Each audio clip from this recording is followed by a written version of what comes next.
खापों के, सारे सामाजिक संगठनों के प्रतिनिधि के रूप में आज की इस बड़ी सभा में हाजिर सम्मानित बुजुर्गों,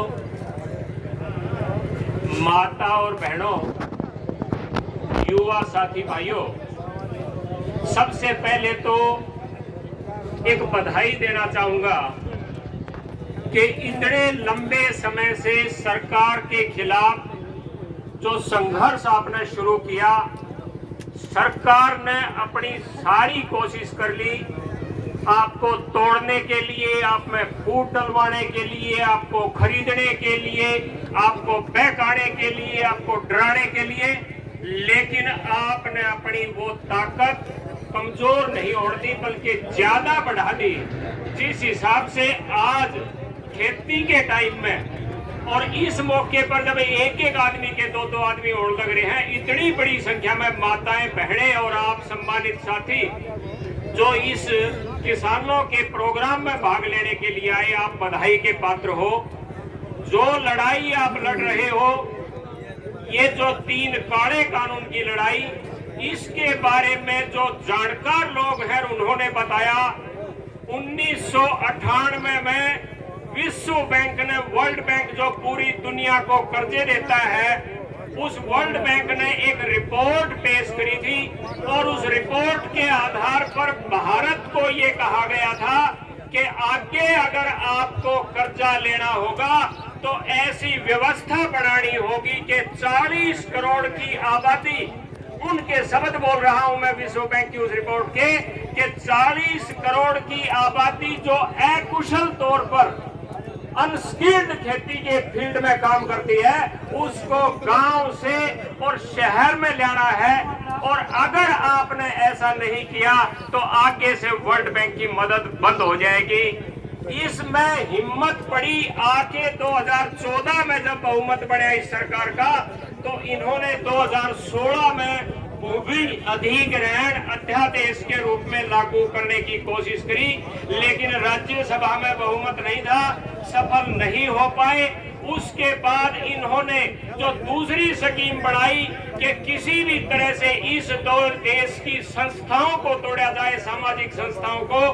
उनको तोड़ने के लिए इनके निशाने पर 2016 में आपको याद होगा कि सोने का काम करने वाला सवर्णकार समाज ने 2-3 महीने तक लगातार हड़ताल करी थी, क्योंकि उनके लिए सरकार एक कानून लेके आई थी कि हॉल मार्किंग जिस सोने पर नहीं होगा वो 24 कैरेट भी 18 कैरेट माना जाएगा, और हॉल मार्किंग का ठप्पा अगर लग गया तो वो 18 कैरेट और 16 कैरेट सोना भी 24 कैरेट माना जाएगा। और 3-4 महीने बाद वो बेचारा सवर्णकार समाज टूट गया, उनकी हड़ताल खत्म भी होगी और वो हॉल मार्किंग का कानून लागू कर दिया। इसी तरह से एक एक करके, चाहे मीडिया की बात हो, चाहे चुनाव आयोग की बात हो, चाहे सुप्रीम कोर्ट की बात हो, चाहे सीएजी की बात हो, एक एक संस्था को रगड़ने का, तोड़ने का प्रयास ये किया जा रहा है। और संविधान जिस व्यक्ति ने बनाया था, 14 तारीख को भीमराव अंबेडकर जी की जयंती है,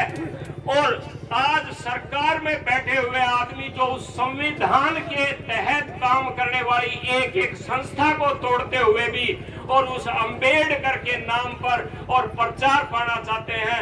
मैं तो धिक्कार करता हूं इस सरकार में बैठे हुए उन लोगों को जो संविधान का नाश करने लग रहे हैं। तो भाई, मैं तो लंबी तकरीर आपसे नहीं करूंगा। जो लंबे समय तक आपने अपनी ये ताकत दिखा दी और बढ़ाए रखी है, इस मामले में 2-3 सुझाव मैं आपके आज के इस अध्यक्षीय मंडल को, आपके 40 खाप के प्रधान सोमवीर सांगवान के माध्यम से मैं देना चाहूंगा। और मेरा एक सुझाव तो ये है कि यहाँ ये टोल दादरी और भिवानी दोनों जिलों को कवर करता है, और दोनों जिलों में लगभग 250 के करीब गांव हैं। प्रत्येक गांव में संयुक्त किसान मोर्चा की एक इकाई, जिसकी कम से कम संख्या गांव में, गांव के रहने वाले बासिंदे 36 जात के भाई किसान और मजदूर वर्ग से, उनकी एक इकाई गांव में कम से कम 11 आदमियों की, और वो आके आपके संयुक्त किसान मोर्चा राष्ट्रीय स्तर पर जो 40 मेंबर ये है, 40 मेंबर तक बड़े गांव के हिसाब से एक कमेटी का गठन जब तक नहीं होगा। इसके साथ ही महिलाएं, माताएं, बहनें जिस हिसाब से कंधे से कंधा मिला के आज किसान भाइयों के साथ खेत में भी काम कर रही है, आंदोलन में भी लगी हुई है, इसी तरह से प्रत्येक गांव में कम से कम 5 किसान महिलाओं की भी एक समिति जब तक नहीं बनती है, उस वक्त तक संयुक्त संघर्ष समिति के नाम से ये जो बैनर लगा के हम काम कर रहे हैं, ये प्रभावशाली नहीं हो सकेगा। अगर आपकी वो कमेटी हो और उस कमेटी के टेलीफोन नंबर आपके पास हो, संयुक्त किसान मोर्चा की ओर से, किसान मजदूर मोर्चा की ओर से अगर कोई आदेश आए तो 1 घंटे में आपका वो संदेश प्रत्येक गांव की महिला टीम के पास भी, पुरुष टीम के पास भी पहुंच जाएगा। दूसरी एक सुझाव मेरा ये है कि हमारा जो एक ये लोगो संयुक्त किसान मोर्चा के नाम से और ये जो निशान आपने बना रखा है, इसमें किसी भी तरह का फर्क ना हो। यहाँ पर जो भी आते हैं लोग वो चंदा भी देते हैं, और यहाँ हम लोग कई बार हलवा भी खा के गए। थोड़ा सा पैसा उस चंदे में से कोई कोताही नहीं बरतेगा, चंदा और दे देंगे लोग। थोड़ा सा पैसा उसमें से निकाल के अगर आप एक स्टिकर बनवा दे ये इस लोगों वाला, और जितनी भी गाड़ियां आपके बीच में आती हैं, और अगर मंडियों में उस स्टिकर को पहुंचा दिया जाए तो अगले 1 महीने में 95% ट्रैक्टरों के ऊपर आपका ये लोगो होगा, और इसकी प्रत्येक किसान रुखाड़ी करेगा, इसको उतारेगा नहीं। और जब तक ये लोगो नहीं होगा उस वक्त तक की भी आपकी ताकत, आपकी पहचान उतनी नहीं बढ़ पाएगी। और तीसरा मेरा एक ये सुझाव है कि छोटी झंडी जो गाड़ी के ऊपर, ट्रैक्टर के ऊपर लगती है, उसके ऊपर भी ये निशान संयुक्त किसान मोर्चा का हो। और यहाँ जो भी व्यक्ति, आप ये आह्वान भी करोगे अपने घरों पर भी झंडा लगाएं,